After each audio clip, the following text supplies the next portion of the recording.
All right, we are live. Let me just go live on this one here. All right. So we're back with this because we did this once before already, didn't we? But the one we got before was broken.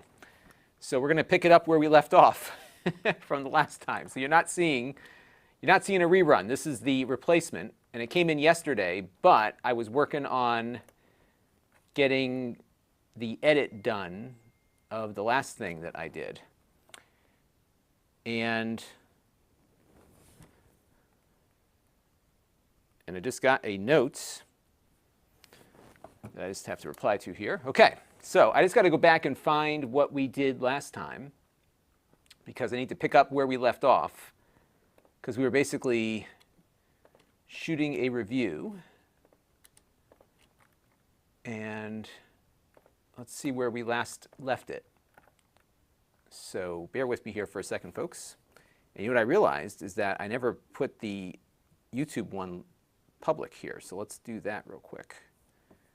So I make this public and save that, and we'll get some viewers in on the YouTube side. So bear with me, folks. I'm just getting organized here, and we will get the ball rolling. I just want to wait for some of my YouTube viewers to come in, and then we'll get things cooking.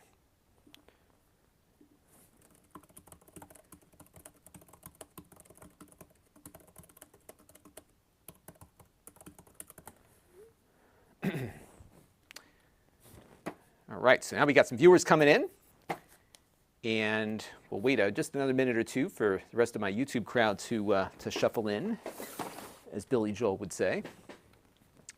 And so what we're going to do is kind of pick up where I left off on the last time we were working on this product. So let me see.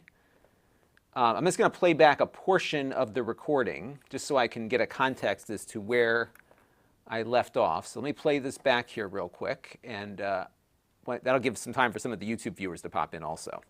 Okay, so 3, 2, 1. Now the price point on this is about $30. It does not feel like a device that should cost as much as it does, but I think a lot of that cost involves the electronics inside. So it feels like a very cheap wall clock. It does have lights around here that it uses to indicate the timers. There's a notification light here, and then of course you've got Bluetooth on board.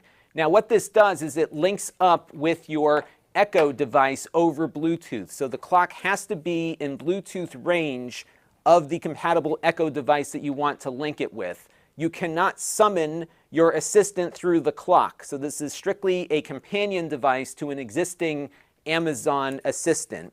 Now, one of the things they caution you on is that you shouldn't touch the hands at all. In fact, the first thing you see in the manual here is don't touch the clock. And it's hard not to because there's no plastic guard on the front of it to prevent you from touching it. So hang it up on the wall and keep it away from the pets and the kids because apparently it breaks very easily. And I was seeing that in a lot of the comments on the reviews for the product here. And again, overall, it's just not constructed all that well. Now, what I'm going to do is get this thing set up and paired with my Echo device, and we'll kind of take things from there. And I'm doing a live stream while I record this video, so I'll give you a glimpse as to how that configuration process. All right, so now I think I know where we left off. So I covered all the basics. I have the same sweater on so that when I come back to the next part, it'll look like I'm there. So that's how we're going to do that. And I forgot to make the YouTube version of this live before I started. So I wonder, what I think I might do, if you're watching YouTube, yeah, so I only got about 25. Yeah, so, and that's why what happened here is that no one on YouTube got the notification because I forgot to make this live when I started it. So what I might do, I hate to drop all 25 of you, but I think what I'm going to do here is I'm going to drop the YouTube stream and then restart it, and that'll push the notification out. So, so let me do that real quick, and then we're going to get to unboxing this. So if you're watching on YouTube, you're going to drop, but it'll start back up again, and you should get a notification to let you know about that, and then we'll continue this. So hang on, everybody. So if you're on YouTube, yeah, I'm live. Actually, it looks like people are coming in now. All right, I'm going to keep the YouTube one going. So it looks like some of the regulars are finding it, so that's fine. Okay, Greg got a notification. Perfect. Okay, so I'm going to let it sit there then. I'm not going to mess around with it. So what I am going to do is get the new one. So those of you who were, so yeah, we're not going to stop the stream on YouTube. It looks like everyone's finding it, so we're going to keep it going. So those of you on YouTube, we are going to continue what we started the other day. And then I've got the same sweater on, because I actually wore this yesterday also, because this thing just came in a little too late in the afternoon for me to continue the video, because I had some other stuff that I had to get uploaded. So, and I had a meeting to do, so I just didn't get to it. But we are here. So that's what Greg is talking about, the continuity department here. So I have the same exact sweater on. I think the hair is looking about the same. I think it was a little more sculpted. Here, look at the video here. So the hair was a little different, but we'll see if anybody notices it. I am going to mention that this is the second one that I got, because we are doing a review. We got to be upfront that the one that we got in didn't work correctly. However, I will say this about the other one, is that my wife ran it over with the car while it was in the package. So that could be why it was defective, but it is, they really caution you to not touch the hands on it. And you'll see that when we unbox this one. So we'll get that going. And yeah, so this is the replacement for the one we had before. So we got to be very careful as we take it out of the box here. And you'll note, like, because I unboxed it before off camera, off stream, if you will. So if you look on it here, like this is what it looks like when you get the packaging.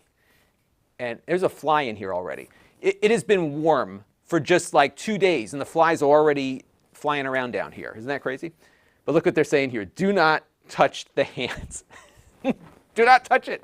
And then you take the little guide out here, and it reminds you again, don't touch the hands. So I am not touching the hands this time at all. This one is brand new. It didn't get run over.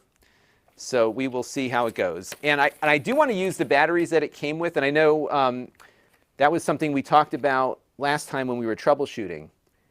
And look at that. They even have like a little cushion in there to keep the hands from getting damaged. Because I want to see what the experience is going to be for the customer out of the box. So if the batteries are not good, it would be good to know that could be something we recommend. So we'll see how this one performs. Anthony Biacco says someone once told him that time was a predator that stalked our lives. We'll see if that's true for the Amazon clock.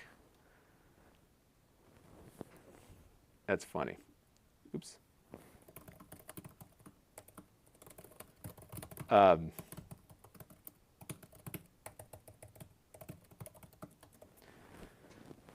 And then we've got the batteries here. And there's also a mounting thing for this too. So these batteries are all nice and wrapped up. Oops, there we go. So we got 2 batteries in there. By the way, I got my first shot today. So I am like, I don't know, I feel weird. And I think it's just because it's in my head. But my arm is like my arm's a little like, they say you got to keep moving your arm a little bit. So that's part of what I am doing as I'm going here. Let me take some more questions here while we get these batteries unwrapped.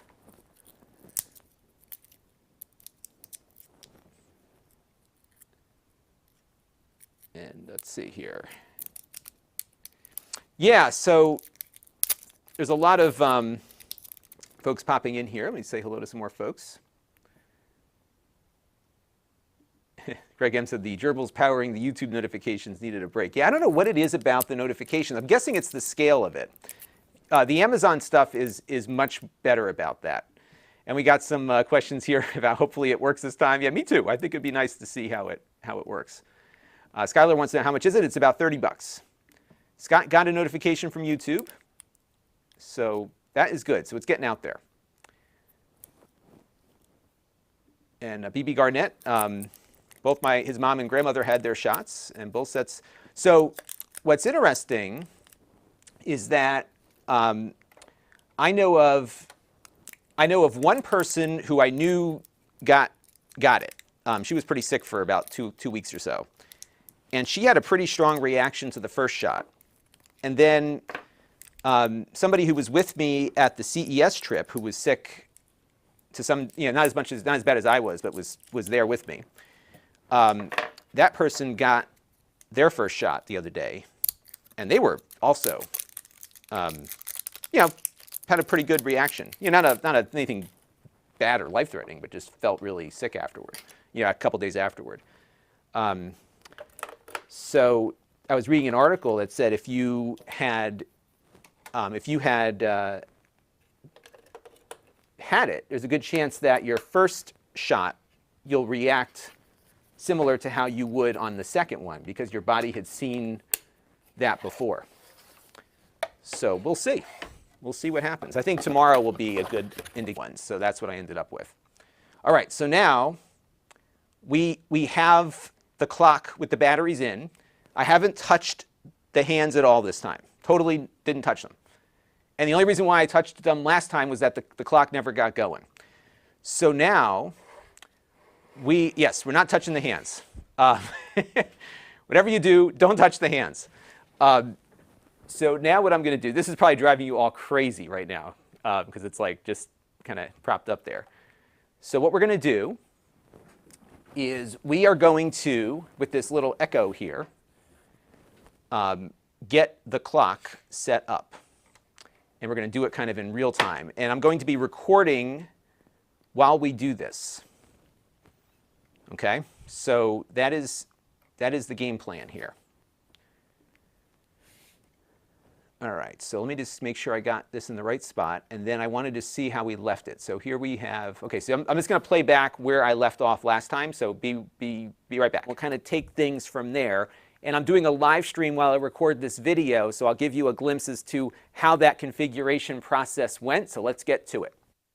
Isn't that funny? I look just like that now, right? That was from 2 days ago. So, all right, so now we can just kind of pick it up from here. Okay, so let's get everything focused here. The Tan Man says, why are you not supposed to touch the hands? So I guess it's because they're super fragile. And what it says here in the manual is it says, to avoid damage, please do not touch, push, or move the clock hands by force. And I'm guessing it's how the motor works. So we'll see where it goes. Scott, who's up in Hartford, says it's 75 degrees up there. Yeah, down here, I just took my dog out for a walk. It's in the mid-60s, so it's about 10 degrees lower here than it is there. But you know what we get is off of Long Island Sound, if the wind is blowing off, if the wind is blowing from the south, it's like a big air conditioner, so it cools us off down here. But it was really nice. I took my dog out for a walk because it was kind of at the high of where things were. Okay, so let's give this a shot here. So I'm going to start recording. 3, 2, 1. One more time. 3, 2, 1. All right, so we've got our Echo Show out here and the clock. Now, I should let you know in full disclosure that this is being shot 2 days after what you saw before because the first clock that I had issues. The hands were not moving properly. So I did return it and got another one here. So let's see if this one works better. They are really adamant about not touching these hands, and you'll see that all over the packaging when you open it up. All right, so the first thing we're going to do is talk to our Echo here and have it set up the clock. So I'm going to say, computer, set up my wall clock.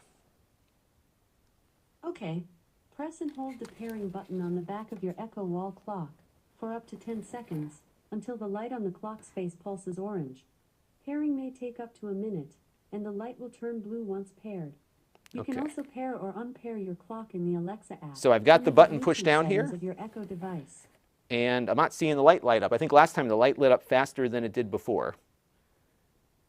So I think I may have some battery problems here. So let me, let's pause this and let's take a look at what's going on. I got the batteries in correctly, I think. It could be that these batteries are dead. That one didn't feel like it was in all the way. So let's try this again. I'm just going to do the whole shoot over again just because it would be easier to do it that way. And I think I need to do the full disclosure as to exactly why we had some problems before. So let's take a look at that. Okay. Let's do this one more time. I haven't found a gadget to pair. While I keep Yeah. searching, make sure your gadget is powered on and in pairing mode, Okay. as specified by the manufacturer's instructions. Okay, thank you. Did you know you can check to see if your gadget is already paired in the Bluetooth settings of this Echo device? I had no idea. I had no idea. I knew that. Okay. Yes, I did know that. Okay, so let me start this again. 3, 2, 1. All right, so we're going to get everything paired up right now. And I should let you know in full disclosure that we are actually shooting this part of the video 2 days after what you just saw. And the reason is that the clock that we got did not work. The hands were not moving properly. And I think what happened was that when the package arrived, my wife said that she kind of hit it with the minivan, but it was still in the packaging and the clock wasn't damaged as you saw, but it was having some trouble. So we sent it back, we got another one. So hopefully this will get set up a little bit easier. What you need to do is you have to have a compatible Echo device, and there's a whole bunch that are on their site that are compatible. It goes back pretty far in the product line, so chances are if you have an Echo, it's going to work with it. And I'm going to just ask it to set things up. So we're going to say, computer, set up my Echo wall, computer, set up my Echo wall clock. Okay. Press and hold the pairing button. Okay, on so the there's a back of button the on the Echo back wall here. We're going to clock hold that for down. up to 10 seconds until the light on the clock's face pulses orange. Pairing may take up to a minute. There we and go. The light will turn blue once paired. Okay, You can also pair or so now unpair it's your going through the clock in your pairing Alexa process. app under the Bluetooth settings of your Echo device. And what should happen here after it begins pairing is that it should set the Your clock. Echo wall clock is paired. Okay, there we The light go. will pulse blue for a few minutes as your clock is set to the Oh, look same at that. time as your Echo device. All right, so now the hands are will moving. start and stop several times during this process. Once the time is set, try setting a timer or ask, what can Echo wall clock do? All right, so now it's going to go through this synchronization process. And this is certainly looking a lot better than it did before. And in some ways, this kind of reminds me of the clocks that I had in my elementary school, where they would all set themselves automatically. They were like tied into a central timekeeping device that would occasionally correct all the clocks. And we would sometimes see the clock just kind of running on the wall like this. It's pretty neat. That's what kind of attracted me to this, is the minimalistic design of it, but it has some smart functionality to it to a degree. So what we're going to do is let this thing continue getting itself synced up. I think there might be a firmware update that has to go through. It is not yet on the correct time, so we're going to let this finish up and we'll be back when it's done. All right, so I'm just going to let this continue moving the hands here. I'll let you see it do its thing. So it looks like if your wife runs the clock over with a minivan, that's going to probably require you to get another one. So it's not, it's funny, it didn't look damaged because it doesn't feel like it would survive getting run over by a minivan. But there you go. All right, so it's going. Wow, Flood of Sin says it's 78 degrees. That's pretty nice. Yeah, it's beautiful out. I mean, this is a beautiful day where I am. But Keyshore in Wisconsin it's 40 degrees. So, you know, it varies based on where you are.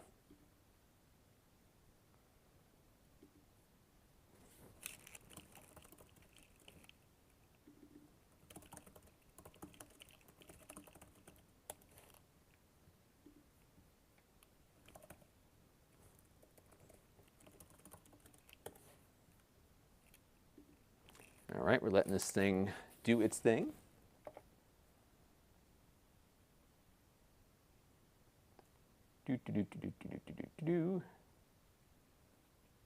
All right, it's almost there because it is actually, it looks like it's going further than it needs to here.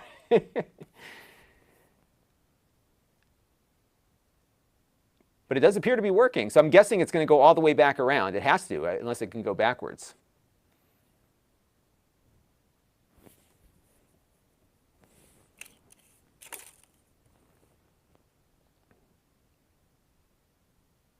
All right, we're almost all the way around. Well, sort of. We got to get. But it does remind me of those old clocks.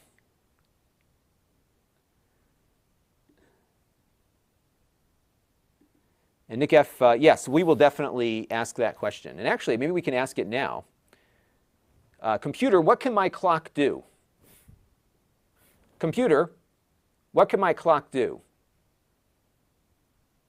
Echo Wall Clock is an Echo companion that lets you see your timers at a glance.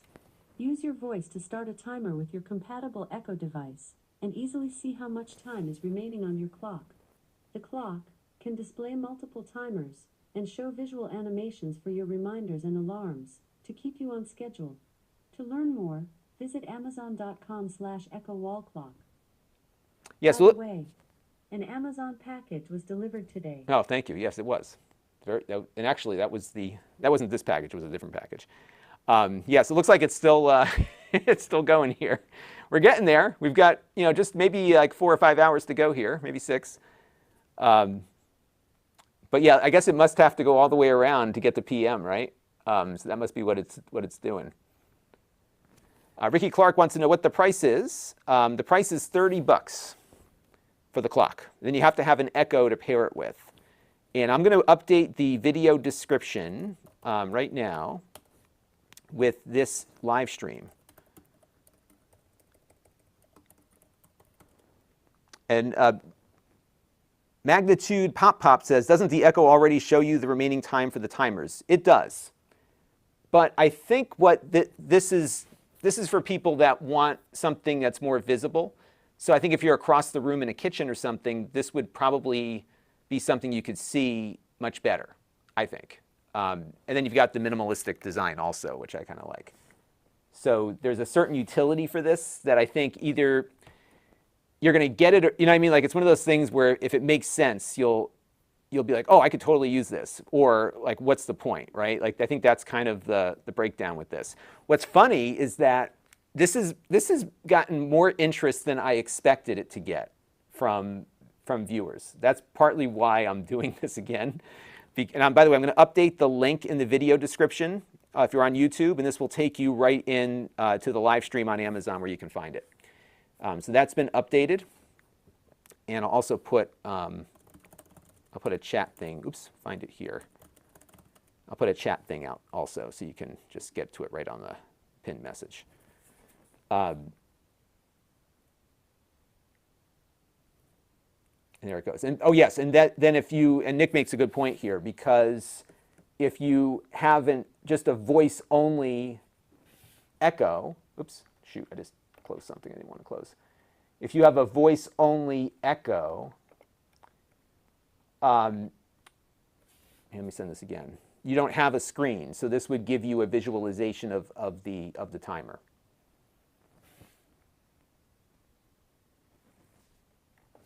So let's play around with this a little bit when it gets to the right time. So right now it's 4:23, and it should stop right here. Nope. Oh, there it goes. Yep. Okay, it did it.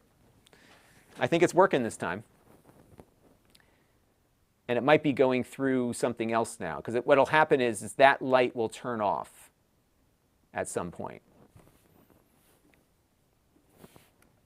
And Hassan here says, I prefer to watch paint dry. Hey, I think oh, look at that. Now it lights up. Does your paint light up like that? I don't think so. Okay, so now it is done. Okay. And Eric says it's a good clock, but he's got 2 of them. But they have major problems linking up when Wi-Fi is lost. Oh, that's interesting. Because it's Bluetooth, though. Maybe you had some Bluetooth problems? Let's see. All right, so why don't we, let's just, before I start recording again, why don't we do a couple of little quick timers. So computer, give me a 10-second timer. 10 seconds, starting now. There it goes. That's cool.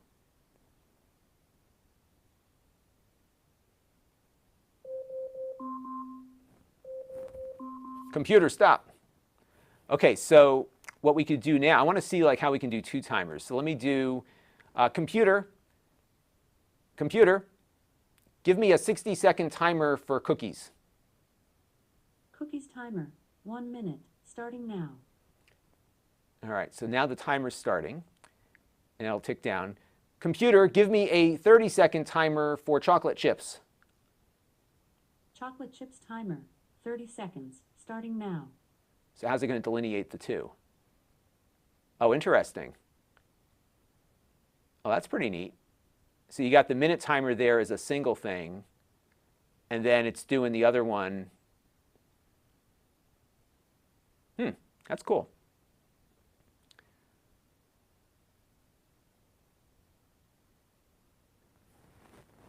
So Roger Kaiser's just picking one up. Yeah, if you find utility in it, I think it could be pretty useful. And then there's one of the timers. The chocolate chips timer is... Okay, so we'll hit the dismiss on that. And then this one is going to count down. So the question now is, like, how many timers can you get going? Another question here about whether or not it's a glow in the dark. It is not. But that light will light up, obviously, in the dark. Okay. Your cookies timer is done. Okay. So we'll dismiss that. And then I just want to check and see if we covered the battery part of it. Yeah, we did talk about the batteries before. Hang on. Just want to watch one spot. Not constructed all that well. Now, what I'm going to do, the electronics inside, the device over Bluetooth, so they shouldn't touch the hand. Yeah, so you know what I need to do? I need to play that back, the last one that we did from the other day, because I'm curious. I don't know if I talked about the batteries or not, because nobody seems to know how long the batteries last, and that's obviously a big question. I would venture to say, from what I've read, the batteries will last several months. Let me see if she knows how much battery is in this. Computer, what is the battery status of my wall clock? That's not supported yet. Oh, so it's a mystery. So maybe I can pull down the Bluetooth thing here and see if there's... All right, so one of these wall clocks is connected. So this one's not, so I'm going to get rid of this one. And we're going to forget that device. Now this one... Yeah, so I don't see anything to connect. So this one... Check the device you'd like to use and make sure... So this one has a battery indicator, but it doesn't tell you the status of the battery. So you have no idea what the battery's looking like. Ricky Clark wants to know, does it come in any different colors? No, this is the only color that's available right now. It's just this one. But by the way, I have more concurrent viewers right now than we've had the last couple of weeks. So there is some interest in this. Okay, so let me just play back. Eric Fox says, I have to replace mine every 2 months. And I guess the battery life will depend on what you're doing with it. So if you're doing a lot of timers, then I'm imagining that will use more battery power than just having it sit on the wall, right? So I think that's probably part of it. James Clark here has his since Christmas, and it's still on the original batteries. And Roger, yes, they do have a Mickey Mouse version. So it's actually interesting to see all the different battery experiences here, right? 2 months, 4 months, a year, Christmas. Christmas was what? This is March now, so 3.5 months. Interesting. All right, so let me just play back my hardware overview real quick and get organized, and then because we're not going to have much to show here, because really all it does is what we just did. And I guess it can do an alarm also. Bear with me for 1 second, folks. Make sure I've got the right recording folder. Oh, I didn't put it in the right folder. Hang on a second. Let's go back to Echo Wall Clock. And we'll click Save.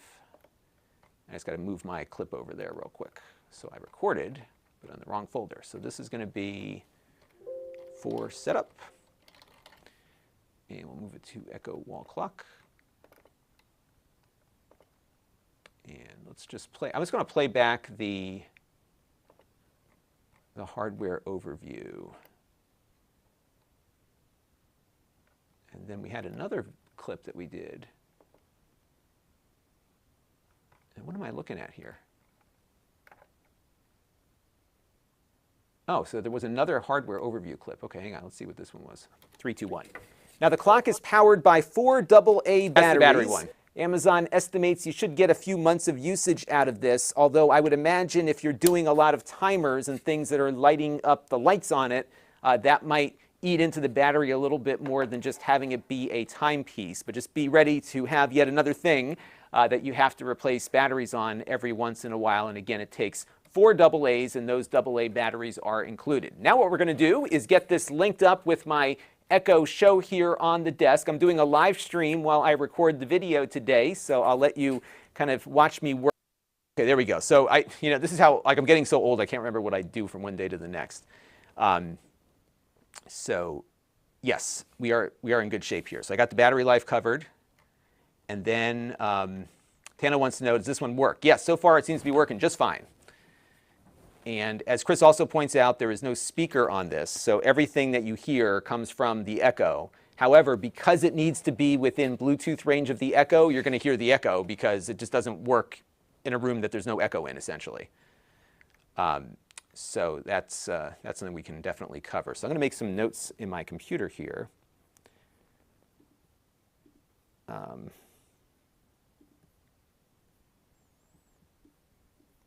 So 1 will be, we want to cover timers, 2 is alarms, and 3 is sounds only from the Echo. Okay, so let me go into their product page because they have some things on the market. I like to look at the marketing when I look at these products because, like, what are they advertising? Does it do what they say it's going to do? So yeah, so it's mostly just timers. Now I wonder how many timers we can get going on it. And it looks like it's just timers, right? It doesn't seem to do anything else other than timers. Let's see.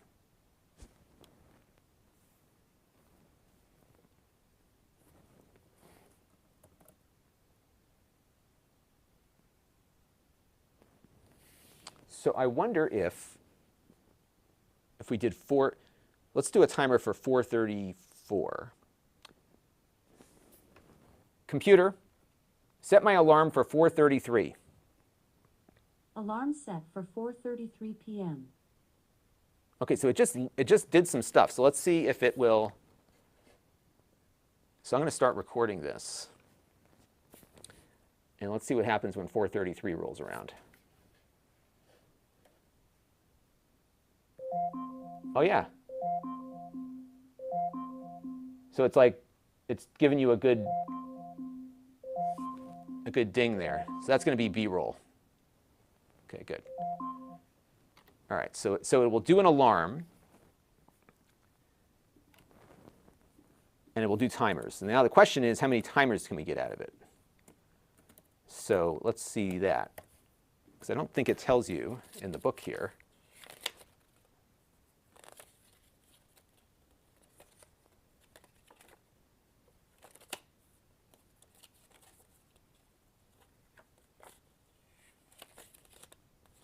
I imagine there's like a limit to how many timers you can have. But let's try this. Let's say, computer, give me a 5-minute timer.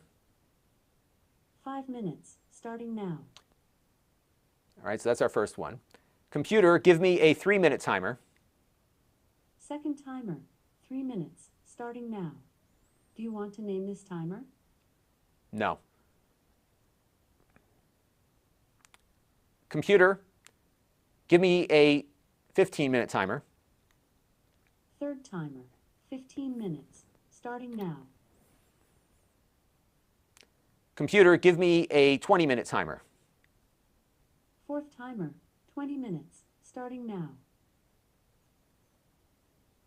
Computer, give me a 10-minute timer.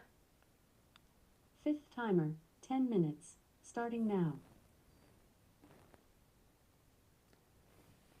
Computer, give me a 30-minute timer. Sixth timer, 30 minutes, starting now. Computer, give me a 45-minute timer. Seventh timer, 45 minutes, starting now. Computer, give me a 55-minute timer. Eighth timer, 55 minutes, starting now. Well, it looks like you can set quite a few of them. So I'm going to just do a quick little B-roll here of all the different timers that we set up. How many we got here? We've got 8 of them. And it looks like we could probably do more if we wanted to. And we're just going to do a little B-roll clip here of those running. Okay, cool. All right, so we're going to stop that. I don't know what I'm going to do with this thing when I'm done with it. Maybe I'll hang it up down here. It'd be kind of nice to have a clock down here because I don't really have a clock. What I could do is like get a bunch of these and look like an old newsman. I got enough old stuff behind me. Why not have an extra thing back there? Like a set of clocks for like the time in each part of the world. I could have different clocks for different parts of the world that you're all watching from. That'd be kind of fun. All right, so let me just get my clips organized again so I can show how this works. And now, so now it's getting down to the wire on one of those timers. So it looks like one of these. Computer, show me my timers. Here are your timers. So when you've got one that's like running down the wire, it then gives you a decreasing 60-minute time or 60-second timer.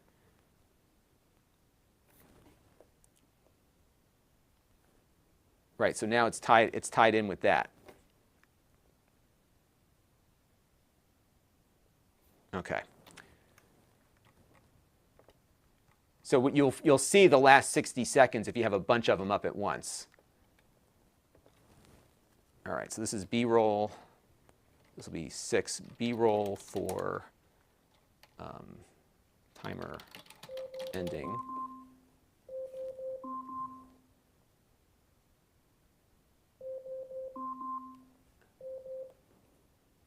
Okay, so I'm going to cancel all these timers now. Computer, cancel all my timers.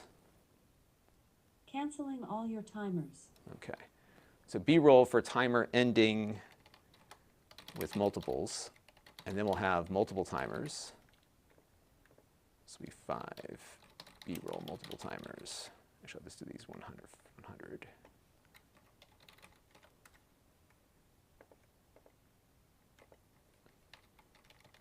One, and then we've got the alarm, which I think we just set also. Let me check that one real quick.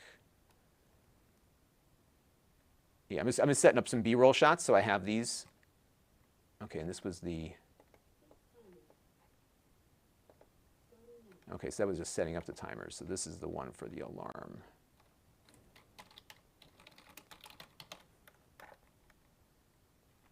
So let's take a look at that one. Okay, there we go. Oh, yeah. Okay, perfect. Okay. So there's basically 2 core functions of this, which is alarms and timers, or an alarm and a timer. So that's what that is. And I'll need to, yeah, because there's getting a lot of questions about mics and stuff, so we're going to need to cover that. It does not have any microphone.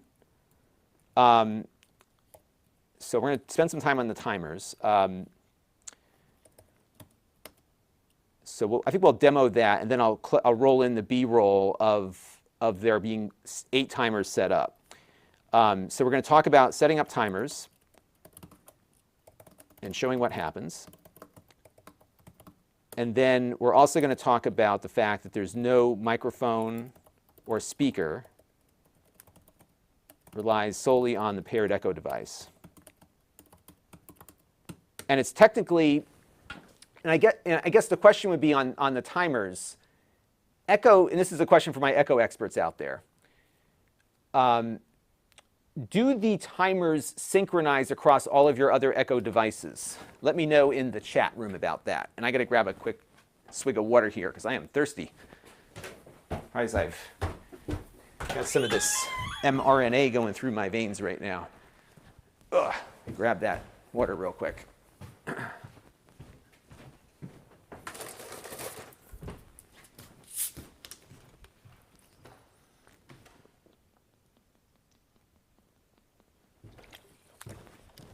Okay.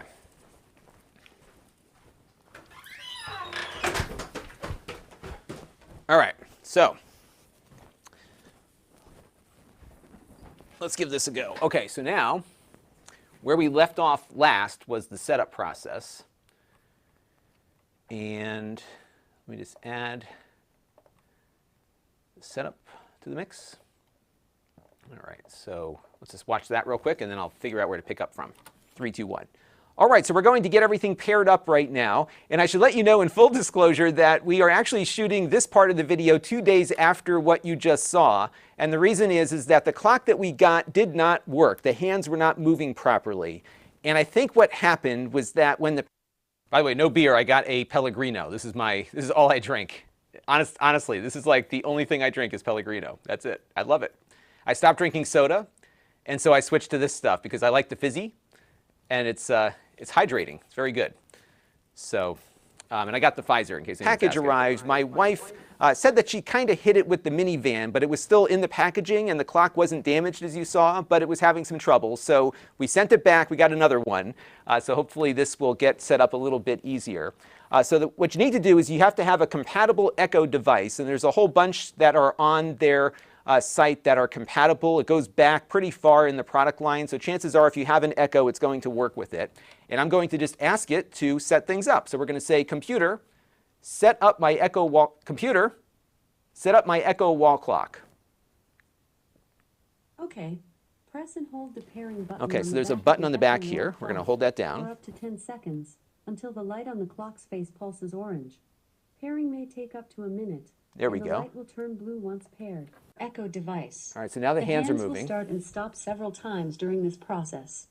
Once the time is set, try setting a timer, or ask, what can Echo wall clock do? All right, so now it's going to go through this synchronization process. And this is certainly looking a lot better than it did before. And in some ways, this kind of reminds me of the clocks that I had in my elementary school, where they would all set themselves automatically. They were like tied into a central timekeeping device that would occasionally correct all the clocks, and we would sometimes see the clock just kind of running on the wall like this. It's pretty neat. And that's what kind of attracted me to this, is the minimalistic design of it, but it has some smart functionality to it to a degree. So what we're going to do is let this... Okay, so I got enough to work with there. So I think where I left the last clip... I haven't found a gadget to pair. I'm sorry, yeah. While I keep searching, make sure your I don't want you to find anything. So now the other problem that I have here, it got confused over what I was asking it to do. And then the other issue that I have is that apparently that alarm that I set is like snoozed. So I've got to stop that. Cancel alarm. There we go. Okay, there we go. I think we're good now. All right. Frank Cromer, I got a bunch of comments, by the way, on the synchronization, so thank you, everybody. Frank Cromer on the Amazon says, I don't think the timers sync across devices. I have 5, and only the local timer replies. And he also says, Pellegrino is great stuff. Brian says, calling the wife out. Yeah, so this one I had to, because this is what happened. I was upstairs, so I work down here to do the recordings and stuff, and then I go upstairs to edit and do my emails and whatever, and I heard the garage door open, and then I heard and I knew the package was there because I got the thing on my phone, because I have the Amazon delivers to my house now. So I got the notification on the phone that said the package is here, and I was lazy. I was like, oh, I'll go get it after I finish what I'm working on. And I get up, and I don't get up. So I'm sitting there banging away. Then I hear the garage door open. And then I hear the van pulling in. And I heard something getting, like it sounded like a box getting dragged across the garage floor. Yeah, that sound that boxes make on dirty concrete, you know, that grinding sound. And I said, yeah, she must have run over the package, or at least pushed it with the van. And she says that she actually ran, like she went over it. Because I guess what happened was the guy put the package against the door, but she didn't see it. Maybe it was like on the side of the door or something. So she opened the garage door, it flopped over, and then she ran over it. But it was funny because, and you all saw the clock, it looked fine. It looked like nothing happened to it. And actually the packaging was a little crushed, but it wasn't bad. But I'm guessing it compressed against the hands on it, which is probably what happened there. Let's see. James Clark says sometimes his Echo knows. Yes, looks like everyone's saying that the Echo timers here don't sync up. And Nick F makes a good point here. He says you don't want the kitchen timer to set off, right, waking up a baby or something like that. So that's the answer on that one. So you can't really sync these clocks up like the time will be synchronized because the time is the same on every one of your devices, but that's about it. Flood of Sins asked if I told them what happened. I said it was defective because we don't really know for sure if that's really what caused it. You know what I mean? But Amazon's very good about addressing problems with the product. Okay, so we're going to go in, and I am going to start the next phase of what you can do with the clock. Because the answer is not much. All right, so we're going to do like a 10-second and a 15-second timer, and then we'll kind of go from there. Okay. 3, 2, 1. Now, I'm sure a lot of you are wondering, what can you do with the clock beyond tell time? And there's not much that it can do, but it can help you with visualizing timers. And if you just have an audio-only version of the Echo, this will allow you to see how much time you have left in your timer. So what I'm going to do here is actually set up 2 different timers. We're going to start with a 15-second. Computer, give me a 15-second timer for rice. Kind of replicate the kitchen thing, seconds, okay? Starting now. And then we're going to do another timer. Oh, jeez, this thing's. In pairing mode, as specified by the manufacturer's instructions, and try again. All right. Did you know you can check to see if your gadget is so already paired in the Bluetooth settings? This is the bane of my existence when the technology. Your rice timer is done. Thank you. I know it's done. This is the bane of my existence when the technology doesn't cooperate. So I think what I might do is set a longer timer. So let's try that again. All right, one more time. From the top, as they say. By the way, I'm shooting a video right now, which is why you'll see me repeating myself sometimes. So if you ever wonder what I do or how I do what I do, this is how I do what I do. Okay. And we got somebody from Australia here. Hello. Must be getting late there. 3, 2, 1. All right, so now the clock is set up, and you're probably wondering, what can you do with the clock? Well, the answer is not too much. It obviously will tell time, and the time is synchronized with the device that you have it paired with. There's no microphone on this, and there's no speaker on this. So when an alarm goes off, you will see the alarm visualized here, which I'll show you in a minute. But you will hear what, let me start this again. I'm trying to work through what I want to say, so I just kind of go through a couple takes until I get it right. I could script things, but believe it or not, I feel like I'm more efficient not scripting because it just feels more natural not to script. 3, 2, 1. All right, so now we've got the clock set up and the time is correct, and now we're going to see what we can do with this thing. The short answer is that you can't do much with it because it's mostly a clock that has some lights here around the side to help you with timers and alarms. There is no microphone on the clock, nor is there a speaker on the clock. So when an alarm goes off, the sound is going to come out of your Echo device. And because this has to be within Bluetooth range of an Echo device, there's a good chance the device will be in the same room as your clock. But let's see what we can do with this. So I'm going to start off by putting 2 timers at work, kind of replicate a kitchen experience here. So why don't we ask our device for a 30-second timer. Computer, give me a 30-second timer for rice. Rice timer, 30 seconds, starting now. And that's a super fast cooker. And then I'm going to say, computer, give me a 15-second timer for potatoes. Potatoes timer, 15 seconds, starting now. Now you can see what's happening here is that we have our timers here kind of counting down together. And what's neat about this is that you can actually have multiple timers running on the clock at the same time. A little bit earlier, and you'll see the alarm go off here. It'll blink when it's done. A little bit earlier, we had 8 timers going at the same time. And I'll show you what that looks like here. It's pretty neat. So you can see all of your timers on the clock, and then when one of the timers gets down to about 60 seconds, it will show that timer going through its last minute. So you have a way of visualizing all the timers you have active and then the one that's about to end. And then as you saw, when it did get to the end, it flashed the fact that it was completed and gave us a bit of a visual cue in addition to the sound coming out of the Echo device.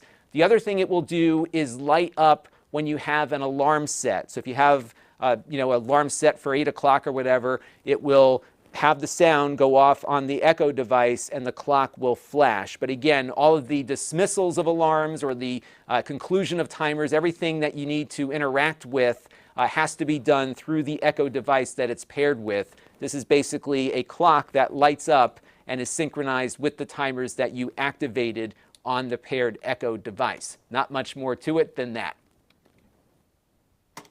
I think that's okay. What do you all think? This is a good question from Red Hornet. Can the time be set to a different time zone?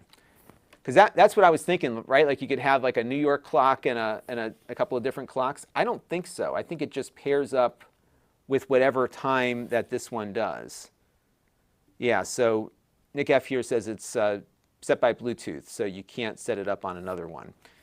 Let me check what else we wanted to cover here. So we got, it looks like I did everything I planned to do in that take. So I'm going to play this back and see if I'm happy with it. And if I am, then I'll be done with the video and I'll stick around for a little bit. If I'm not, I'll shoot it again. And then we'll just need to do a conclusion to wrap it up.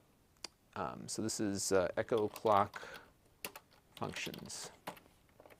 All right, so that's two. Yeah, so we've already got like, well, I think I can cut down the last segment a little bit. But this is turning into like a 7-minute-er, I think, which will be good. Okay, hang on. Be right back.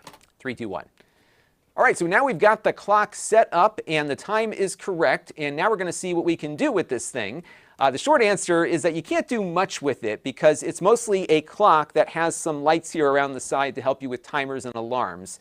There is no microphone on the clock, nor is there a speaker on the clock. So when an alarm goes off, the sound is going to come out of your echo device. And because this has to be within Bluetooth range of an echo device, there's a good chance the device will be in the same room as your clock. But let's see what we can do with this. So I'm going to start off by putting 2 timers at work, kind of replicate a kitchen experience here. So why don't we ask our device for a 30-second timer.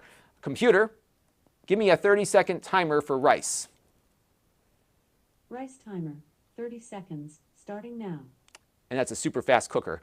And then I'm going to say, computer, give me a 15-second timer for potatoes. Potatoes timer, 15 seconds, starting now. Now you can see what's happening here is that we have our timers here kind of counting down together. And what's neat about this is that you can actually have multiple timers running on the clock at the same time. A little bit earlier, and you'll see the alarm go off here. It'll blink when it's done. A little bit earlier, we had 8 timers going at the same time. And I'll show you what that looks like here. It's pretty neat. So you can see all of your timers on the clock. And then when one of the timers gets down to about 60 seconds, it will show that timer going through its last minute. So you have a way of visualizing all the timers you have active and then the one that's about to end. And then as you saw, when it did get to the end, it flashed the fact that it was completed and gave us a bit of a visual cue in addition to the sound coming out of the echo device.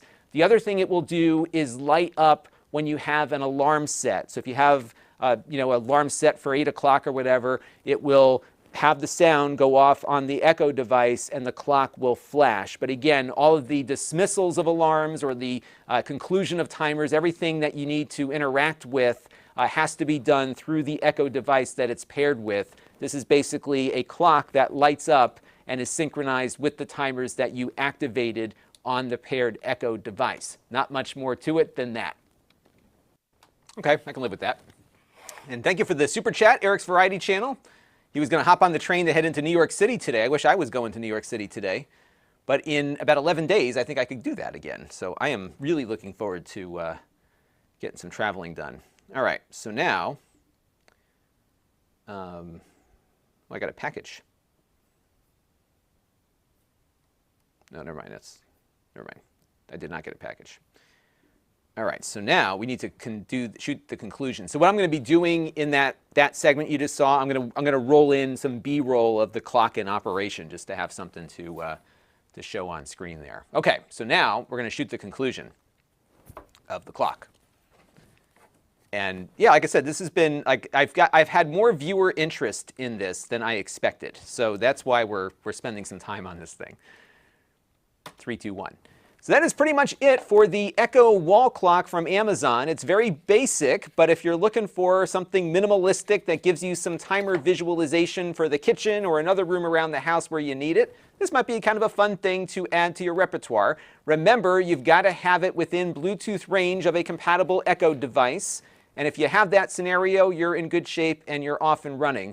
One big word of caution, just as I mentioned at the outset, be very careful with the hands on this thing. You don't want to touch them ever. And there's no protector on this, so you'll want to keep this away from people that might damage it, because apparently these things are very, very fragile when it comes to people messing with the hands. So keep it on the wall, keep it away from people and pets, and I think it'll do exactly what you just saw here. And again, the battery life will vary based on how many timers you're activating on a regular basis. That's going to do it for now. Until next time, this is Lon.TV. Thanks for watching. All right, I can live with that. What do you think? I think we got it all done, right? There's not much to it. Let's watch that conclusion real quick. And I think we'll be good with this one. I don't want to spend too much more time on this. It's not, it's not a computer. 3, 2, 1. So that is pretty much it for the Echo wall clock from Amazon. It's very basic, but if you're looking for something minimalistic that gives you some timer visualization for the kitchen or another room around the house where you need it, this might be kind of a fun thing to add to your repertoire. Remember, you've got to have it within Bluetooth range of a compatible Echo device. And if you have that scenario, you're in good shape and you're off and running. One big word of caution, just as I mentioned at the outset, be very careful with the hands on this thing. You don't want to touch them ever. And there's no protector on this, so you'll want to keep this away from people that might damage it, because apparently these things are very, very fragile when it comes to people messing with the hands. So keep it on the wall, keep it away from people and pets, and I think it'll do exactly what you just saw here. And again, the battery life will vary based on how many timers you're activating on a regular basis. That's going to do it for now. Until next time, this is Lon.TV. Thanks for watching. All right, I can live with that. Yeah, I was going to do this on the extras channel, but given what I've seen from everybody kind of writing in, that I think we'll put it on the main channel. Why not? And Roger says it looks like I made a video to him. Perfect. Well, if it looks like if it's good enough for you all watching, that's been one of the fun things about doing these live streams, is that I can get immediate feedback while the video is being created. And on a number of occasions, we've covered things that, and a good example is emphasizing the lack of a microphone or speaker on the clock, because that's something a lot of people were asking in here. And I probably would have mentioned it, but you know what I mean? Like it was a reminder that we need to really talk about that. Black and white band, yeah, I was hoping that this would have an Echo built in also, right? That would be a lot better. I would guess that you have, this is one of those trade-off scenarios, because you're selling this relatively inexpensive thing, and you're going to hang it on the wall. And I'm guessing people who would buy a clock like this don't want a wire hanging down from the clock, because you would need more power than 4 AA's could provide. So that's it. And Raymond Day, it's only paired up. We covered this earlier. It's only paired to the one that it's connected to. So it's not networked at all. It's just a direct pairing. And this is one of those things where, and I review a lot of stuff. Here's how I look at things. And there's people watching right now that say, I could find a use for this.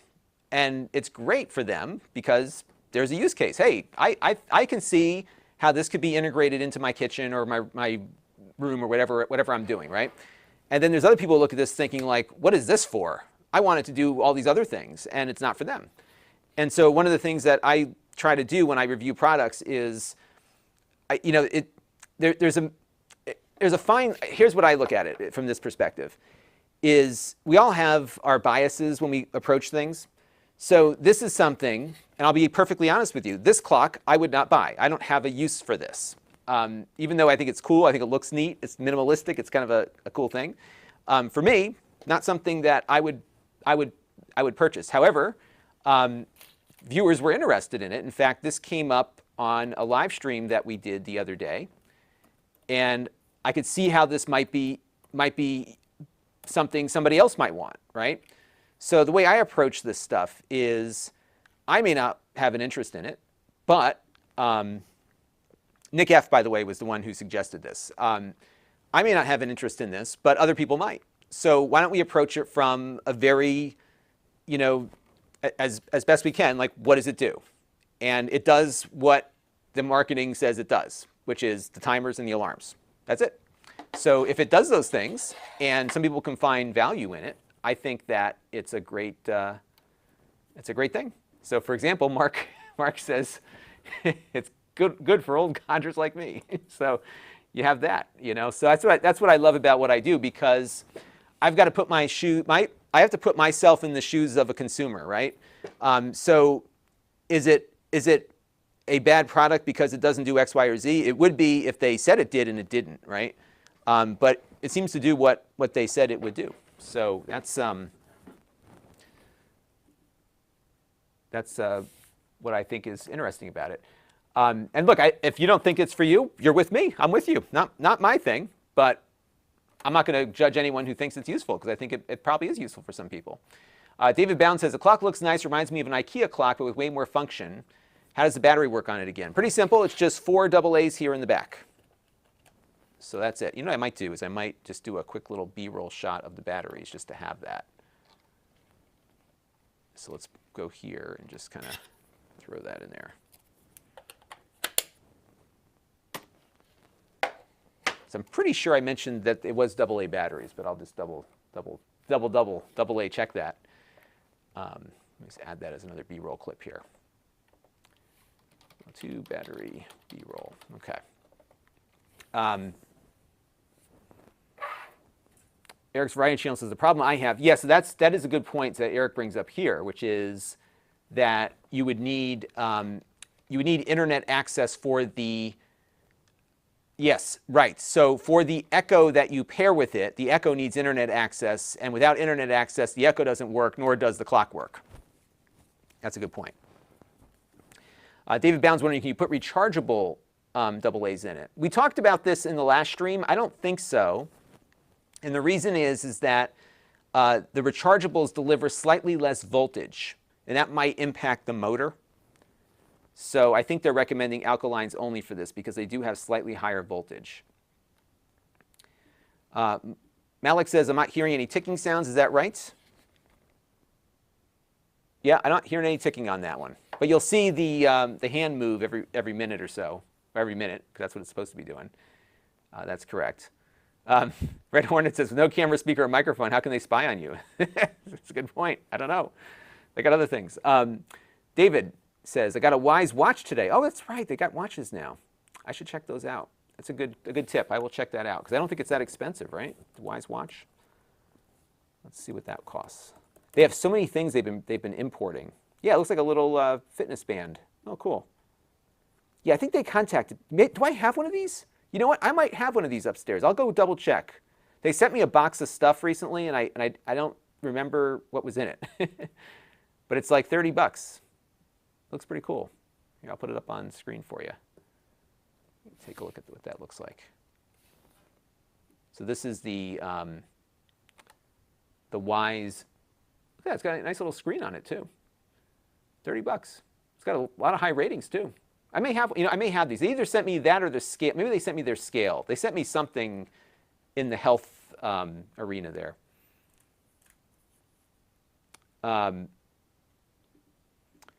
Roger Kaiser was asking about, you know what I did? If you look at my review of the Amazon Echo Studio, I demoed how to do some of this. I'm pretty sure I did that in that video. So look for the Echo Studio, and I talk about the multiple speaker pairing.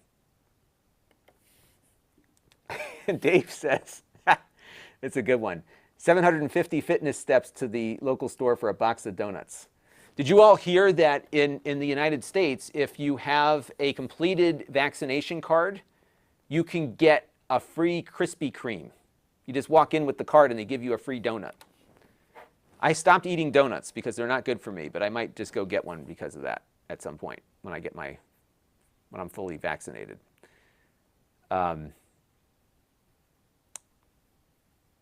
Yeah, so Eric's using his phone. I suppose you could have like your Echo connected via the hotspot to the phone or something like that. So that might be something you could do. Oh, so I wanted to give you all an update also. So that space thing concluded, and you may have seen my tweets and my community post today. So I was not picked, unfortunately. So I was kind of disappointed, obviously, because you'd want to. I mean, going to space would be awesome, wouldn't it?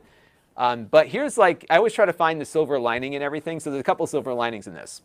And if you're not familiar with what I'm talking about, there was a contest. It was announced during the Super Bowl to send 4 civilians to space. It's being run by this entrepreneur who's got a payments company, and he has another company that trains U.S. Air Force pilots for dogfighting. So he's got military pilots that he hires to fly against Air Force pilots for training. He's got a whole fleet of fighter jets. This guy sounds like a really fun guy to hang out with, actually.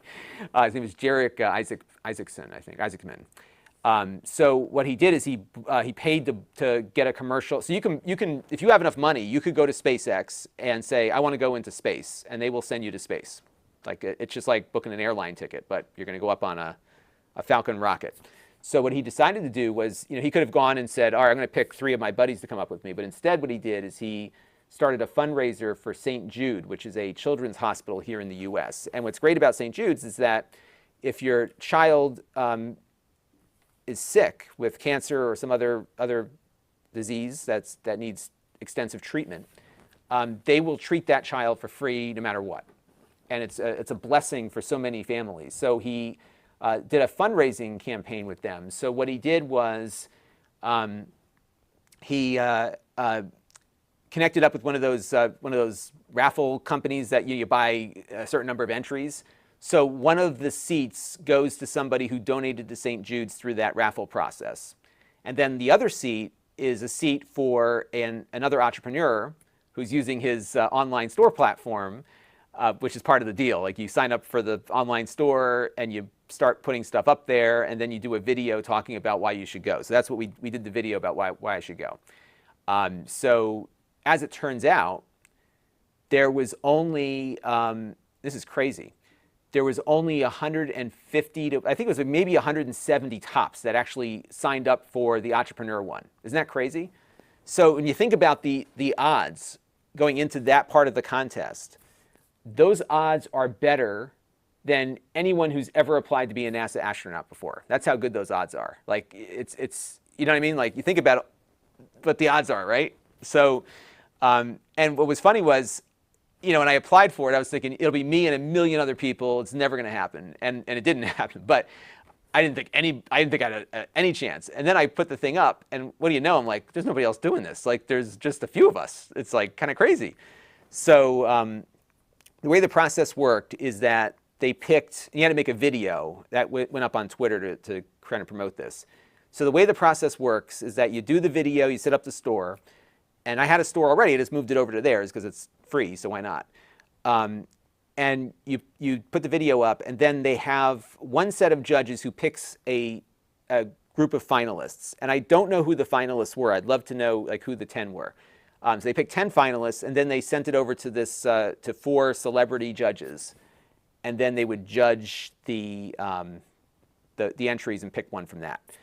And I think they picked the winner a couple of weeks ago because he was interviewed, and he had mentioned at that interview a couple of weeks ago that by the end of that week he was going to know who they are, but they have to go through medical examinations. They actually flew them out to UCLA in Los Angeles to put them through a whole bunch of medical exams to make sure that they were fit for for space flight.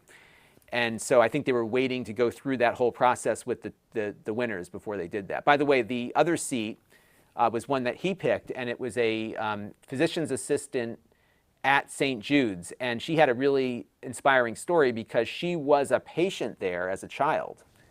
And I think she had her leg amputated, so she has a prosthesis. And she was so inspired by the care that she received as a child at St. Jude's that she made it a life goal to go back there and work there to help other families through. It's just a great story. So they've picked, so they had the winner that was picked from the raffle, and they have the winner that was picked from the one that I applied for. I don't know who they are.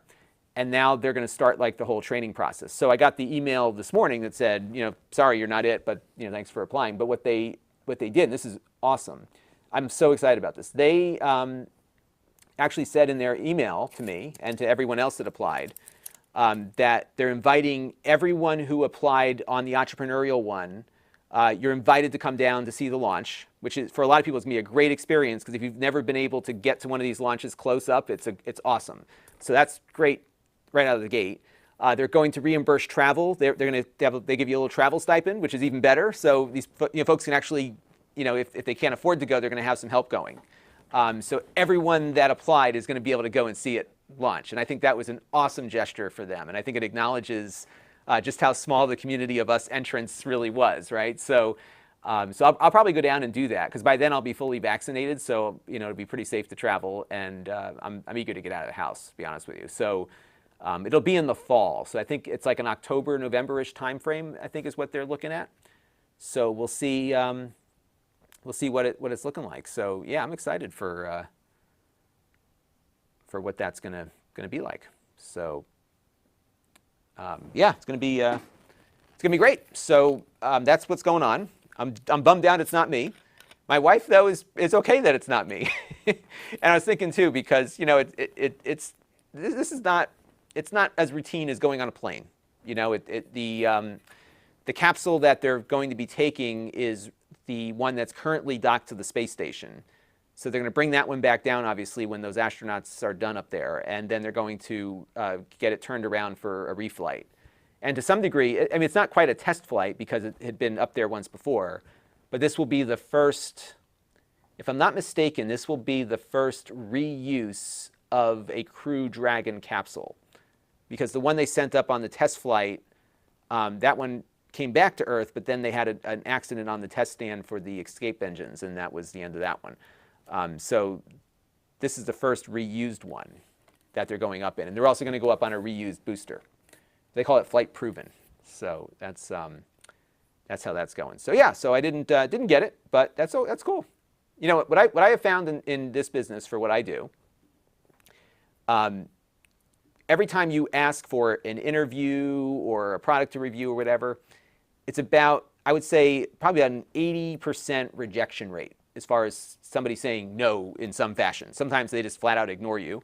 Other times it's just thanks but no thanks. And partly because I'm a small channel, so it's not, I'm not like Marcus Brownlee calls you up. They're like, yeah, we'll give you whatever.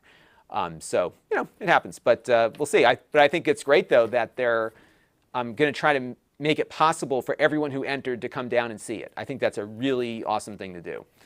So we'll keep you posted on all of that. And what I'm really curious about, though, I'd love to know who the top 10 were. So that's what I'm holding out for. So we'll see what happens there. So yeah, good stuff. Wow, it is 5:15 already, and that means the kids are coming home soon. So I need to get moving here. Back to the question on the Krispy Kreme donuts. I'm pretty sure you have to have both. You have to have received your full dosage. So if you have the Johnson & Johnson shot, that's all, you get it in one and done, right? Let me see how this works with Krispy Kreme. I don't have one near me either, so that's the problem. Yeah, so there's drama now, because apparently, according to the Washington Post, there's Twitter drama over this. So there's a doctor who, see, why does everybody have to kill the fun here? This doctor writes to Krispy Kreme saying that donuts are not a healthy incentive. I don't understand what the problem is. It's a donut. You can have a donut every once in a while. Like, I'm not going to go every day and get a donut. I'm just going to get one. Why not? Yes, there's a whole big discussion over whether or not it's ethical to incentivize people with Krispy Kreme. I think it's fine. If you want your donut, go get your donut. So the deal is, so here's the qualifications. Qualified guests include anyone who's received, so if you've got the first dose, you're good. So if you got that card and you've got at least one dose, you get your Krispy Kreme. And you just got to bring the card with you. Can I receive multiple donuts? It's one per visit. But you can't redeem one on behalf of somebody else.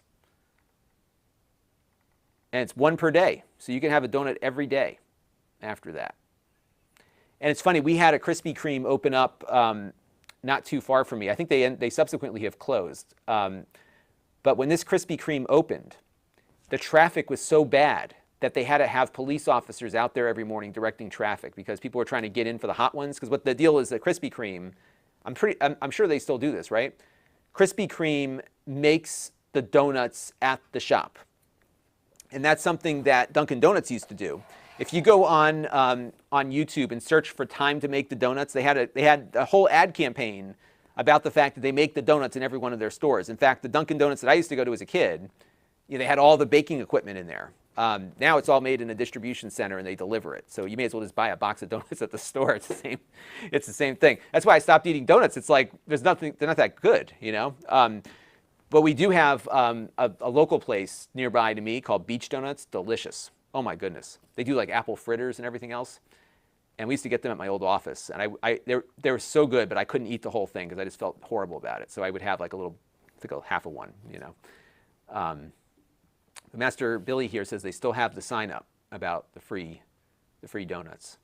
They have them at airports too, right? So yeah, I've never had a warm one before. That's what I really want to go for.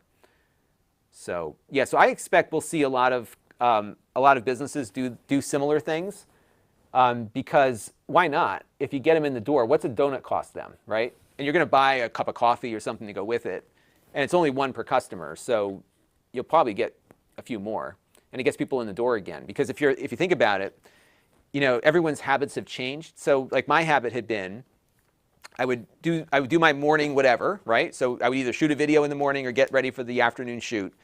I would then go to the mailbox, and then I'd go to Dunkin' Donuts. And then I wouldn't get a donut, I'd get a coffee at Dunkin' Donuts. Then I'd come back and continue my day. And I don't do that right now. So, so once I'm fully done with the vaccination thing here, I'll be back to that schedule. So, yeah, so that's me too, Eric. I've got that local shop. And you can't eat donuts on a regular basis, right? But they're good. Master Billy Quiz Boy, yeah, that's a great way, by the way, if you volunteer, to get one of the extra doses at the end of the day. So that's definitely the way to do it. And I suspect, and actually it looks like here in Connecticut, they just announced they're moving up the number here, the date. So Connecticut did it pretty smart. You know what they did? They just decided, we're just going to do it by age. Just keep it simple. So right now they're in the 45 to 55 group. And after that, it's 16 to, anyone 16 and over. So by 2 weeks, it looks like the supply is increasing dramatically. And the Johnson & Johnson really helped because that added a whole, if you have a Johnson & Johnson, you have one shot and you're done.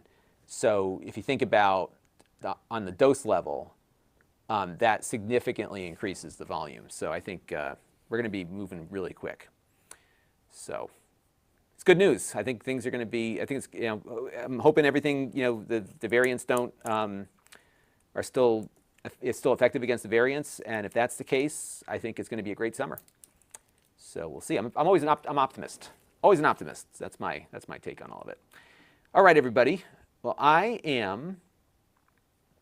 Oh, Master Billy's in Arizona, so 16 and over as of Wednesday. I found as I was helping my mom get an appointment, you just have to be diligent and just keep popping in. The biggest thing, I may do a video about all the things that I think should be done better next time. Not that who cares about my opinion, but I would say the registration for the vaccines, it's all over the place. So like when I was getting my mother set up, I had her set up on the VAMS site, which is the federal vaccine locator. But that's only for certain types of vaccination providers, right? And then you've got the pharmacies, and then you've got the local health providers. So like everybody's got their own signups. People are signing up in a million different places, and it's got to be chaotic for the people that are managing these things. Because if people aren't canceling their appointments after they get one that they wanted, what do they do? You know what I mean? Like you got to scramble to find people to bring in. So what I think what they need to do in the future is you got to have a centralized database of everything so that you go in, you put your name in, and they almost bid on you, right? Because then you don't, it's less confusing for people. And my poor mother, like my mom's not a dumb person, but she gets overwhelmed by all this stuff that she has to type in and keep track of. And it would have been easier, I think, to just have a centralized database. You register once, and then the opportunities are presented to you, as opposed to having to hunt around like you're shopping for a PlayStation or something. That's what it really felt like. It felt like the same skills from, this is when I was signing my mom up, the same skills that I applied to getting like hot holiday technology items is what I applied to getting my mom signed up for a vaccine. And I feel like it probably should have been done better. And even within the VAM system, it's hard to find what's around, because if you have to, like, you put in your zip code, and even if you give it a larger mileage range, it doesn't show you the ones that are further up north from you, for example. So we have like one of these huge mega sites like about an hour away. And if I typed in my mom's zip code down here, it wouldn't show up. I had to put her up in the midpoint, and then it would show me that one. That's the kind of thing I'm talking about. It's very confusing.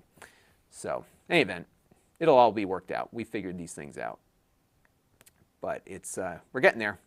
I'm very, it's funny because like what's nice now is that we've got the light at the end of the tunnel here. I think people are seeing like, hey, this might actually be over soon, or we can get back to doing more normal things, even with a little bit of masking for a while, that kind of thing, So it's just a better place.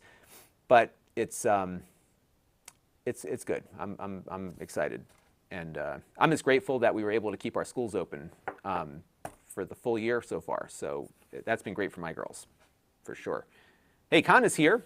So Con gave me a great tour of Berlin, Germany, when I was there back in September of 2019.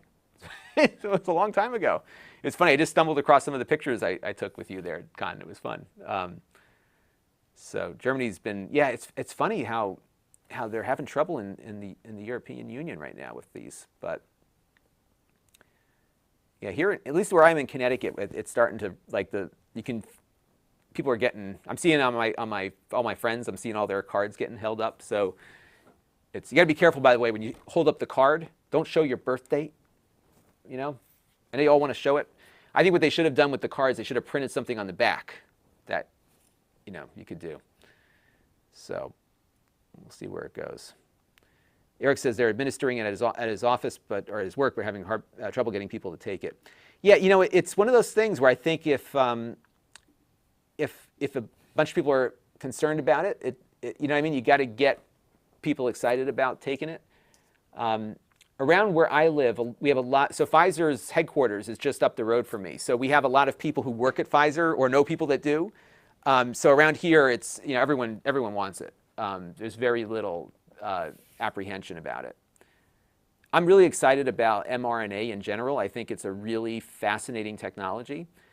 And what's most intriguing about it is the pressure it's going to put on the regulatory environment, because you've got, and by the way, if you're watching on Amazon, we're not talking about the clock anymore. We finished the clock video.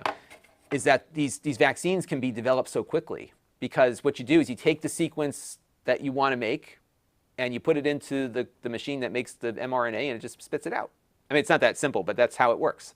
It doesn't have to be grown. It doesn't have to be, it's an amazing technology. And I think this is going to be, and what's even more amazing is that what this is allowed for is a very wide scale look at the efficacy of it, but also the safety of it, right? Because we've got millions of doses going out right now. And I think it's going to change a lot in how we look at treating diseases. There was an article in the Wall Street Journal today. Pfizer is already doubling down on the technology. They're all in on it. So you're going to see this now become the thing that everyone's using. So yeah, and it looks like Khan's saying that the cases in Europe are spiking again. They're going to a third wave. It's yeah, it's hard. This whole thing is hard, because you have to it's just a balancing act of trying to keep the economy going and keeping people safe, and then the biggest challenge, I think, as we get more people vaccinated is you're going to have people get infected, but the outcomes are going to be, at least from what we're seeing from the studies and the results so far, Israel's been a great indicator of this, that you'll have infections, but you're not going to have the severity of disease. So how do you weigh that, right? Like when we have other diseases out there that are not severe, this one requires a vaccine for it not to be severe in people that are vulnerable. So it's tricky, but we'll see what happens. All I know is that it's very effective. It appears to be safe, and everyone that gets it is highly you go from a high likelihood of severity to a very low level of severity, and I think that's what makes the big difference here. Mark Smith says, will it work on flu shots? I think it might. Because what it's doing, this is what I think is most fascinating about it, is that it's funny, the body is very insecure in the sense that if a piece of messenger RNA gets into a cell, this is how viruses work. They dump their RNA they dump genetic material into your cell. The cell just starts manufacturing it from the instructions from that piece of genetic material that gets into the cell membrane there, and just starts spitting stuff out. So what this vaccine does is it has a lipid shell around the piece of messenger RNA, which is sequenced identically to what the spike protein is on the virus, and it gets into your cell, and your cell just starts spitting out spike protein, because it's the sequence that they got from sequencing the virus itself. It's amazing. So then from there, your immune system will detect the protein that was manufactured by those cells, and it goes after the protein. And then any cells that have it, as part of inside of the cell or whatever. And so now you've got antibodies and likely T and B cell response, right? So you've got, long-term and short-term immunity. And so that's what's so neat about it. And you can manufacture it a lot quicker because you're essentially you're manufacturing it, not growing it. You're not having to culture, anything. It just is printed out. So it's pretty cool. So I think you're going to see this used for a lot of things. And it just the regulatory process is so slow for safety. But now you've got something that can be developed a lot quicker. So it's, the regulators are going to have to look at this a lot differently. But you still have to be careful about it because you could cause a lot of harm with this too. So anyway, that's where it's at. All right, everybody. Well, I am going to, yes, I just got this on my thing here. Connecticut is opening eligibility to everyone after April 1st. So Eric Smalley says, any advice on trying to convince people to get the shot? That's a hard one because I know people that aren't going to get it, and no matter what I say, doesn't convince them. The only thing I would suggest is, the Krispy Kreme donut would be a good one for me. But I would say, get it and talk to people about it after you get it, and say, hey, I'm still here.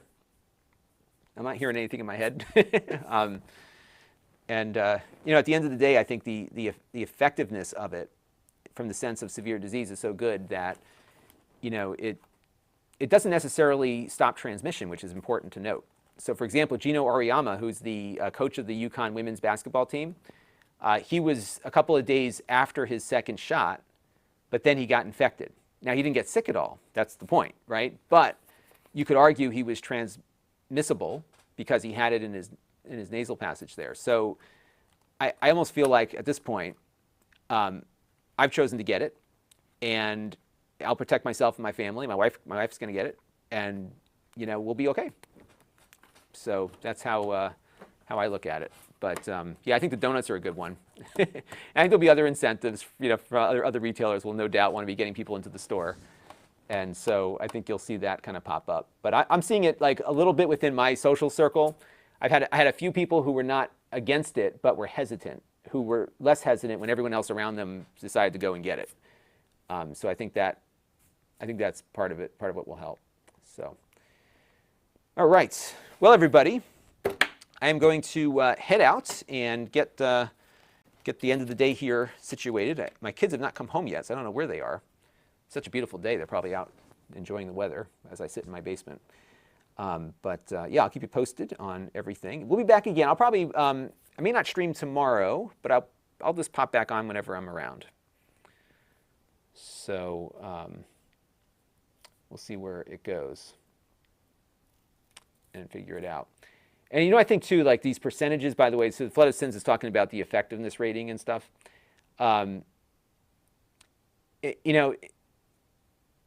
You can look at the, when they measured the effectiveness of it, they were looking at it strictly from the standpoint of measurable infection. So in the case of the UConn basketball coach, he got it, but he wasn't sick. So what they found is that effective number, and I think the 79% you're referring to is probably the Johnson & Johnson one, in all 3 that have been approved in the United States, this is the number that really matters. In all 3 that have been approved in the United States, the studies that have been done on those vaccines, all 3, were 100% effective against death. So that's the number I use with people, is that it's not going to, first of all, if you take it, it's not going to hurt, it's not going to harm you. And if you get it, you are likely not going to be dead from it, from the virus. And that alone is, I think, the effectiveness of the whole thing. So, and they're seeing that in Israel. Like it's the country's opening back up because they've done that. So I think that ultimately is the argument that I've made with folks, is that, yes, there's 3 different vaccines. They have different effectiveness numbers. But a lot of that, I mean, if you look at it, the effectiveness of infection is they were thinking 50%, because that's like the flu vaccines are like around 50, 60%. So that's what I say is like, look, it's not a matter of whether or not you're going to get it. It's a matter, because you're going to get it. You're going to be exposed to it. I've been exposed to it multiple times already. Either you're going to get it, and if it's 100% effective against death right now. And the amazing thing about the mRNA is that if it is not, if the variants change enough that it becomes less effective, they can very easily just start manufacturing a different sequence. And that's what I think is the biggest story of all of this, is the sequence of how this is going to go. And that to me is the most exciting part about this, is that what has been learned from this, because we got a lot of review to do after this one, folks, right? We got to improve testing and the speed of testing. That's first and foremost, because I think that's where we fell flat at the outset. We couldn't test fast enough. That's a big one. The vaccine technology, this has not been used at this scale before, but it's proving itself to be, it cut this thing down by a year. That's enormous. So yes, everyone's talking about the effectiveness on death and hospitalization. So that's a reason to take it. And then, if you're sick of wearing a mask, another good reason to take it is that the sooner we get this thing done with, the sooner you can walk around without a mask on again. So that's the other thing. So yeah, we're on our way, folks. I am excited. So I'm feeling like there's something to look forward to. I can get out of the house and start seeing people again. So we'll see where it goes. But yeah, I think we might get a booster of a different type, exactly. I think that might be where we end up. So we'll see what happens there. Frank Cromer got his second shot a month ago. By the way, I did an unofficial survey of everyone I went to CES with. Like, there was a bunch of us that got sick. Not one person that got sick at CES has had it since. So I could have been inoculated all this time. So we'll see what happens. Yeah, and then, by the way, that's another thing that Flood of Sins brings up too, is the long haul symptoms from it. So there's not a huge number, but there's a lot of people that get it. They don't die from it, but they have symptoms that just don't go away.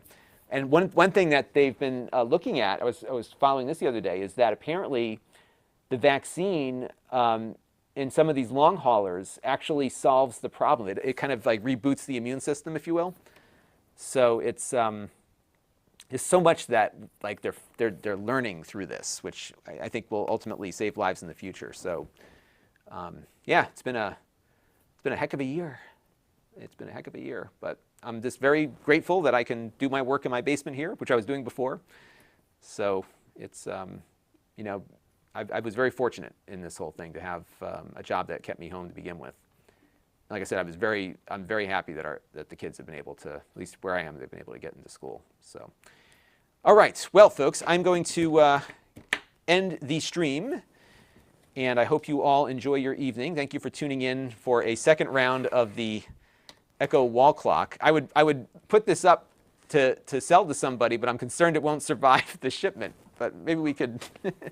I kept all the packaging this time, so maybe I'll put it up on the store and say, look, if it doesn't work, I'll just give you your money back, and you can just keep it.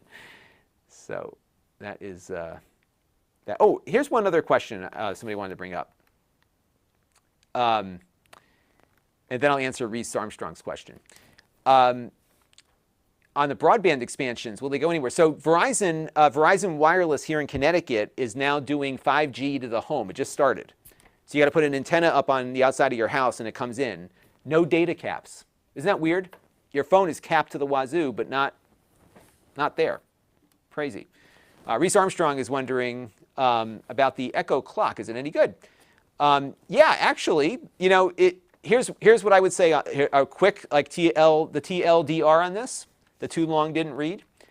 If you go on the product page for the clock and you look at all the things that it can do on the marketing, it does everything they say. The big thing is the fact that it's very fragile. So you don't want to touch the hands. No hands. But beyond that, it seems to work exactly as it did. And thank you for tuning in, Con. It's good to hear from you again. Next time I'm in Berlin, if I come back for IFA, we'll meet up. We'll have another. I said to Con, I wanted to have some German cuisine, so he took me out to a German. We had some German sausages. It was a good dinner. It was good. Had fun. Mark Saunders enjoyed the video. Yep, time for tea in bed. Good night to you. Yep, same jumper. I had to learn what jumper meant. We called these sweaters in where I'm from. So good stuff. Okay, I will see you all on the next one, and have a wonderful evening. We're going to end the Amazon stream. Bye, Amazon folks. And we're going to shut down the YouTube one here in a second as well. Oops, I forgot to do my end image here. There we go. So pull that up. Today's only Thursday too, so we got another work day still. So I'm feeling good. Yes, we got Passover coming soon too. I got to start thinking about that. Ugh, so many things to think about. All right. I will see you all very soon, and thank you all for watching. Bye-bye for now.